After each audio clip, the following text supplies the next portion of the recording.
Do you ever feel overwhelmed?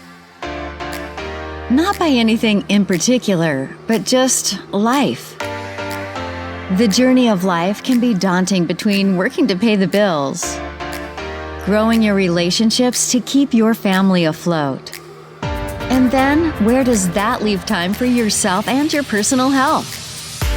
Welcome to the I Killed My Own Killer book series and podcast, where we are all about juggling and managing all of your responsibilities to be by your side in growing through it all. This brand is here to help you achieve your goals, whether they are personal and emotional goals you set for yourself, business goals you want to hit in your career, or physical and nutritional goals you want to accomplish to be a healthier version of yourself. Whatever your goals are, stay tuned for tips and tricks to make accomplishing them easier for you. Each episode will help you significantly improve in one aspect of your life or another. Hey Facebook family, it's me, Caitlin, with the I Killed My Own Killer book series and podcast, and I am so excited to be back. And I know I always say I'm stoked or I'm excited, but no, really and truly, I'm so happy to be here because I am one month postpartum, realizing mommy brain, pregnancy brain. It's a real thing. It's kind of here to stay. But regardless of all of that, I am working through it all and recording season 3 of the podcast. I'm back ready to get it going once again because I think I'm finally adjusting to being a family of 4 and being a mom of 2. And I love to say this because it's so true that 1 + 1 is 2, but 1 kid + 1 kid is not just 2. It's a big adjustment, but one that I am so thankful for, and just I'm still on cloud 9 about the new addition that we have to our family. And a lot of you guys have been asking just about the birth story, and because I was doing a home birth and how'd that go. So if you stay tuned to season 3, I'll be giving snippets of how that birth story went throughout the podcast. And remember, this is a personal development podcast where we talk about financial growth, physical health goals, spiritual goals, and just mental and emotional ways to stay healthy. So I will be tying into all of the podcasts, just different tips and tricks on how to be a better version of yourself every single day, one that keeps progressing to become just a new you every single day. And it's not easy doing it alone. So that's why we have the I Killed My Own Killer book series and podcast Facebook group, where there's daily motivational content and just a community of other people trying to become better versions of themselves every single day. We have the podcast. If you're watching this on Facebook Live, so awesome to see you. And if you are listening to this on Apple, iTunes, Spotify, and YouTube, we are happy to have you tune in wherever you're at, whenever you're at. This is just a free resource for you to advance yourself in whatever goals you have. It could be your physical goals, whether you want to lose a certain amount of pounds or eat healthier. Financial goals, we have different podcasts on building businesses and how to save money. We have a lot of different spiritual podcasts too that helps you just become more in touch with the Holy Spirit or just your relationship with God, and emotional and mental health, because that's super important, especially during our crazy times that are changing in this world. But to be specific about today, I'm going to talk about the arrival of Miss London Marie Foxworth and how that was a huge eye-opener for me and my walk with God. And when I tell you, he showed up and showed out in so many ways that I could not have done this on my own, 100%. So a little bit of backstory. Whenever I had Lincoln, so my son, he's 2.5 years old now. Whenever we were going through pregnancy with him, we knew that we wanted to, and I say we, like my husband's actually pushing here.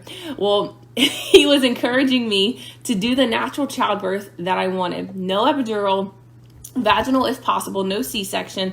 That was the mission of our household. So for 9 months, we did classes, we read books, and we tried our best, to get to that goal. But if you have children, or if you know anything about it, that there's no amount of books that you can study, or even for labor and delivery, you don't know what's going to happen. You can try to prepare yourself as much as possible, but at the end of the day, you have really no control over what's going to happen.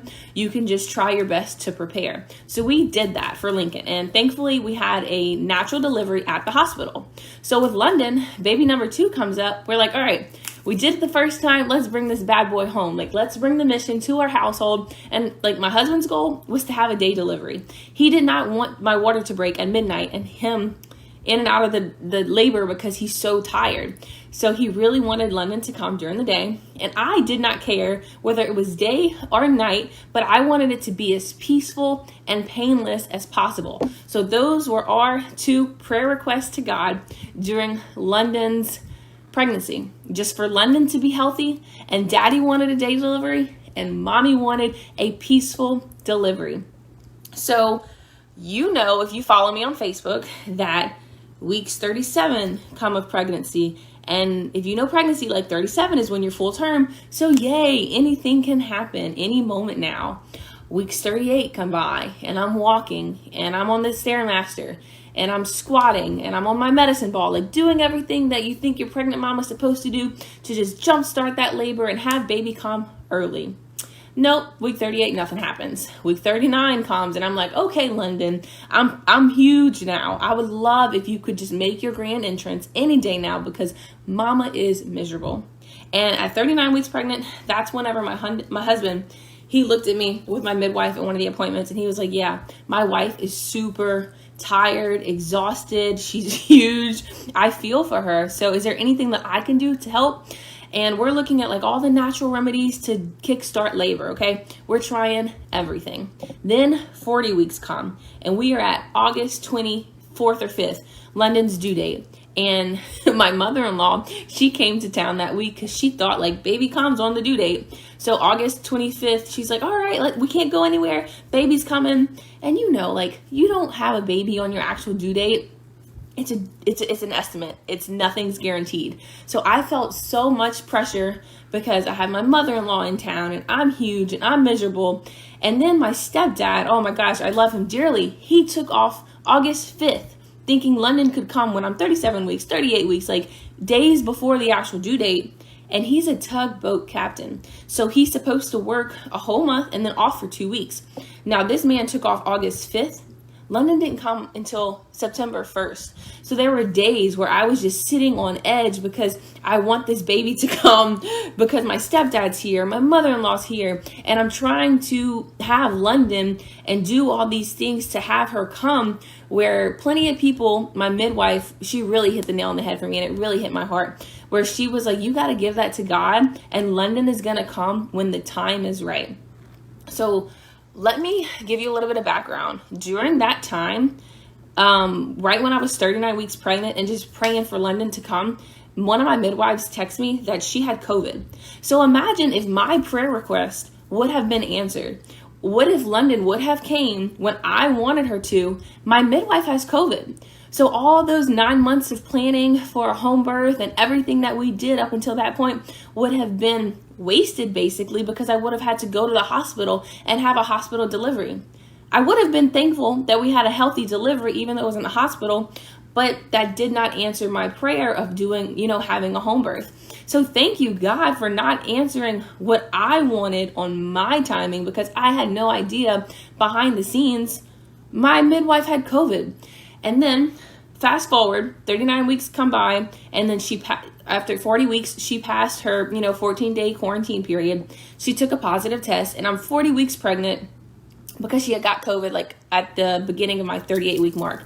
So 14 days later, she's positive. So in my mind, I'm like, all right, God, let's do this. Like London has to come now. I'm exactly 40 weeks pregnant. I'm huge. I'm healthy. I'm ready to go. My midwife's healthy. So I'm just telling God and like trying to plead with him because I'm miserable in my big old last stages of pregnancy that I'm ready for her to come now. And I'm ready. Okay. We get a news broadcast that there is a hurricane coming to Louisiana.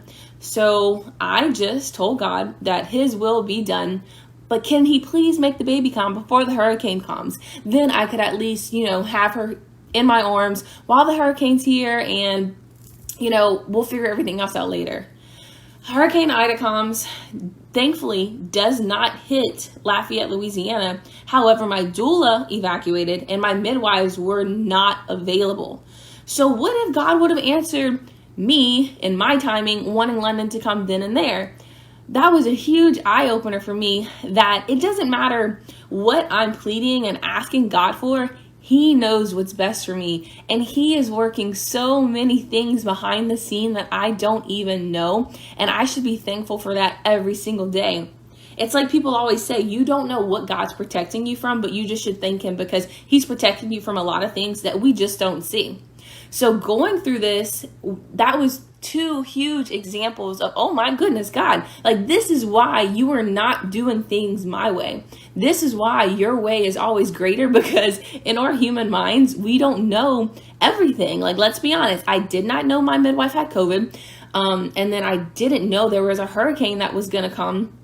And even if I would have had London before the hurricane, I would have been stressed out to the T with a newborn trying to nurse and a toddler while this hurricane's coming, and then we could possibly have to evacuate. So I'm so thankful that she stayed in my womb, and whatever I did, she was just, she had to come.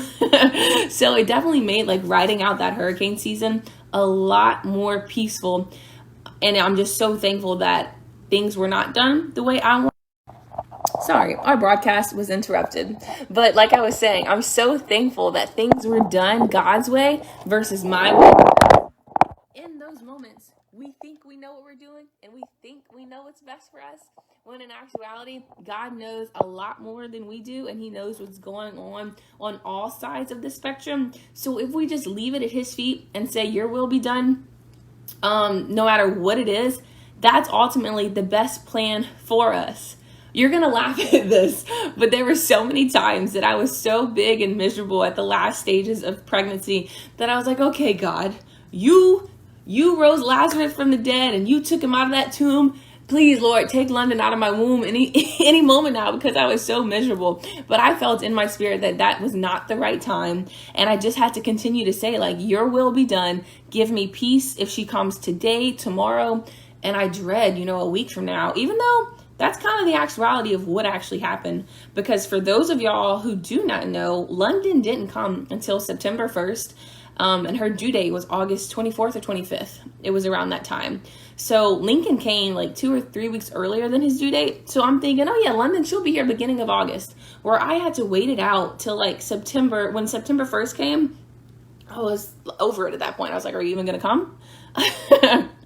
So to give you a little bit of background on how the day of delivery actually happened, we went to sleep the last day of August, and Lincoln came in my room at like 12:30 in the morning, and he never really comes in unless he needs something, and he just hopped in the bed, like put himself in the bed and went to sleep. So I looked at him like, okay, dude, make yourself comfortable. I didn't even try to put him back in his toddler bed because I felt a contraction. Like legit contraction, not my tummy kind of hurts, I don't know what's going on. No, this was my body telling me, hey girlfriend, you are actually having a real contraction, not Braxton Hicks, a real one. So 12:30 in the morning, I got up and I went in the living room, and even though I felt the pain, I was like, yes, it's go time. So I'm marching around the living room by myself, and DePaul and Lincoln are sleeping still, and I'm just like, okay, there's a contraction. I timed it, another one, but it was 10 minutes until the next one. So my contractions were coming at 10 minutes apart, and it was exciting, but it was also, 10 minutes. So I was watching New Girl and different things on Netflix to keep me happy. And I texted my doula, and she came at 4 a.m. However, she witnessed the same thing, contractions 10 minutes apart. So she gave me and my hubby the game plan for the day. She said, it's go time. Baby's coming today. I don't know when, because the contractions are still 10 minutes apart. So she let my midwife know that today my midwife would be delivering a baby. But she also told me and my husband to sleep. And I'm like, how do you sleep with contractions? But you have to sleep as best as possible. So she leaves at like 5 a.m. and I'm up for the game plan, okay? So me and DePaul go back in bed, and we're still timing the contractions while trying to take a nap. And then lunchtime comes around, and DePaul's making guacamole in the kitchen, and I'm listening to Spanish music, like trying to salsa the baby out, trying to get the contractions more and more frequent or closer together. And still nothing happens. So I was praying, asking God, like, okay, I know today's the day. Don't want to have an 18-hour labor, but, thankful that the contractions are here. And that continued until 4 o'clock. I was like, okay, I got to do something. I have a terrible habit of trying to take things in my own hands and make them happen myself. I don't know if you can tell by what I was saying the last few weeks of pregnancy. I was trying all these natural remedies to get the baby here. Well, the day of delivery, I kind of had that same mindset, but at the same time, it was balanced out by, okay, God, you got this and not me. Glad I learned that lesson. So, but I did know what helped me with Lincoln's labor. I knew whenever I was in labor for Lincoln, I went from 3 centimeters dilated to 9 centimeters dilated when I was in the tub. So I was at home for London and I said, you know what, let's hop in the tub and soak and see what happens. And sure enough, I did that about 4:30. I got in the tub and then my husband comes in and he's like, oh my God, there's blood in the tub. Something's happening. Call the midwife. So I sent a picture of what was going on to my midwife and she's like, yep, you're dilating more. I'm on the way. So I was like, yay, it's go time. And by that time, I guess I was dilated 7 or 8 centimeters and the contractions were way closer. But I was feeling it, but they weren't like super intense and super close together. So it was still pretty durable. But from 5 to 8, things got intense real quick. And I was just in the tub trying to do my own thing. My midwives, they arrived at my house and they started setting everything up. And I'm like, yes, it's go time. We're having this baby in the tub. Let's get it done. And then it comes time for me to start pushing. And I'm pushing and I can feel my uterus contracting. And in my mind, I'm like, yes, London is lowering. She's going to be out here soon. But the more I would push, like, homegirl wasn't really budging. And I couldn't push in the tub as easy as I thought I would. Because you always see these lovely home delivery pictures of women in the tub. And I'm like, yes, it's going to be me. It's going to be beautiful. I did not feel beautiful. I felt like a beach whale in the pool where I needed to be on the ground. It wasn't cute. And it wasn't easy. So I looked at my midwives and doulas and I was like, I don't like it. I don't like it. What can I do? So they got me out of the tub and they put me on the bed and I was able to move the way I wanted to move, hands and knees, squatting, just doing my own thing. And then minutes later, before the sun even went down, London was here. So that showed me that just because I imagine things to be one way, it doesn't necessarily mean it has to be that way. Once again, God, you have your way and do whatever you think is best for us, regardless of what we see others do. And a lot of times we can get caught up in that with our cultures. We see things done one way and we think that's the only way and that's the way I'm going to do it, where God has a different plan for you. And it may not look like your neighbors, but you have to be okay and be at peace with whatever plan he has for you. And know, like, that's going to be just as beautiful as it was for homegirl on Pinterest that had it going on too. Like, your story is incredible as well. I wanted to talk about whenever I was in the tub, like, I was praying so hard for London to be born and for God to be there and the Holy Spirit to just have his presence in the room. And I guess because I was in labor, I didn't feel it as much as everybody else around me. And the only reason I know that is because after delivering London at home, I got a few people that told me, because I had 3 midwives there and a doula. So some people were telling me that they had felt the presence of God in my bathroom of all places. And it was the most peaceful delivery that they've ever been to. So that was my prayer request, for London to come as painless and as peaceful as possible. And I really wanted it to be as painless as possible because we have a goal of having 4 kids. So do you think I want to have more kids if I remember all that pain? No, but I definitely wanted a peaceful delivery. That way, you know, I could feel the presence of God and it could be smooth, but also others can around me too. So that brings me to my second point. Whenever you're praying and you're asking for God's peace, maybe you're in a group setting or maybe you're by yourself, especially when you're praying for others, you have to realize that, like, you're working on your relationship with God, but you're also interceding for somebody else too. Somebody who may really need that intercession to be done for them because they could be at a critical moment in their life, whether they're dealing with anxiety or depression or just a stronghold that they have in their life that they need broken. You're interceding for them and for you.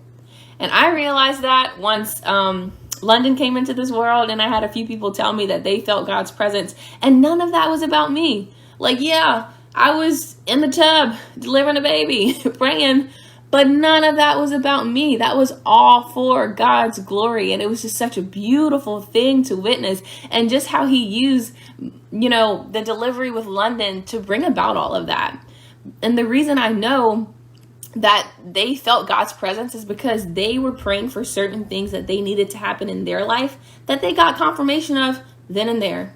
Like, you think you have to go to a counselor to get certain answers, or you have to listen to this amazing church service to get certain answers. Whereas if you just let God intercede on your behalf and listen to him, you'll get what you're looking for.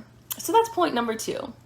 And lastly, I just wanted to talk about my relationship with God. And just like London's delivery was a journey from finding out we were pregnant post miscarriage to being over the world, like excited that we're going to have a baby, to finding out we were going to have a girl, all the ups and the downs of pregnancy to her delivery. That's what, your relationship with God is like. It's never something that's perfect all the time. It's never something that you should compare with somebody else. I used to have a very bad habit of listening to, a service or watching a pastor or a pastor's wife. And I'm like, man, they've got it all together. I want to be that. And I just strived to be something that's not attainable, because we all have our own journey. We all have our own walk. And if I look at my personal walk, I'm nowhere near where I want to be. So the reason I say it's a journey is because it's always evolving and you're always growing. And that's what this podcast is all about. Personal growth, being better every day. And when I say be better every day, like, you're going to have days where you backslide, but that's okay. A previous podcast that I talked about is giving yourself grace. And that's how you give yourself grace, where you have a bad day yesterday, but you wake up today and you say, today is new. So I'm going to try to restart today with a better attitude, regardless of yesterday's circumstances, and try to be a better version of myself. And I know it can be hard whenever we're listening to our inner thoughts, or we're listening to other people who necessarily aren't where we want to be. So that's why this podcast is here, for me to interview other people who are awesome influencers in our health and fitness, emotional and mental health, finances, and spiritual growth. And this was just a piece of my spiritual journey that I wanted to share with you, that I decided to open up season 3 with. So I hope you've enjoyed. Continue to give me your feedback on Instagram, Facebook. Make sure you subscribe to the YouTube channel and be a part of the Facebook page or the Facebook group. It's the I Killed My Own Killer book series and podcast on Facebook groups. And we do lots of giveaways and just really awesome daily content. And that's where I really get to know a lot of my friends very well. So I hope you've enjoyed listening to London's delivery and how I really saw God in all of it. And just to compare it real quick to Lincoln's labor, because God showed up there too. It's pretty funny. With Lincoln, every time I prayed for God to give me a contraction, he did. And that was kind of like my first taste of, okay, God, I see you. Because that's whenever I was fresh into like my born again relationship with God. So it was really cool to be like, I need a contraction. God showed up. Oh, thank you, God. And then completely just my relationship with him, how I saw him then and where it is now. So that really goes to show you that everything's a journey. We're always changing, growing, and evolving. I enjoyed recording this podcast. I hope you guys did too. Like it up, leave your feedback, and I hope you've enjoyed listening to Little London's labor and delivery story. Everybody be blessed.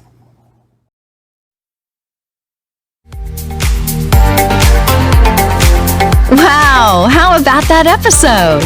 I know you are motivated to kick your butt into gear and become a better version of yourself from this experience of the I Killed My Own Killer book series and podcast. The crazy title of this podcast comes from the original personal development book series. Each book will transform you even more than listening to this podcast. Each book takes a deeper dive into how you can better yourself physically, mentally, emotionally, financially, and even spiritually.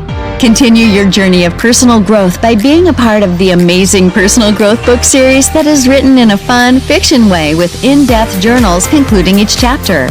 What are you waiting for? Go order your book at www.kathycole.com. kfoxworth.com and join the Facebook community in the private Facebook group named I Killed My Own Killer book series and podcast. You don't want to miss out on the full trifecta experience, including the books, the podcast, and the mastermind community in Facebook groups. Keep your personal growth burning desire on fire and be part of it all. It all starts here. So thanks for listening to the podcast and stick around for more great episodes to keep you growing in all areas of life. You are killing it.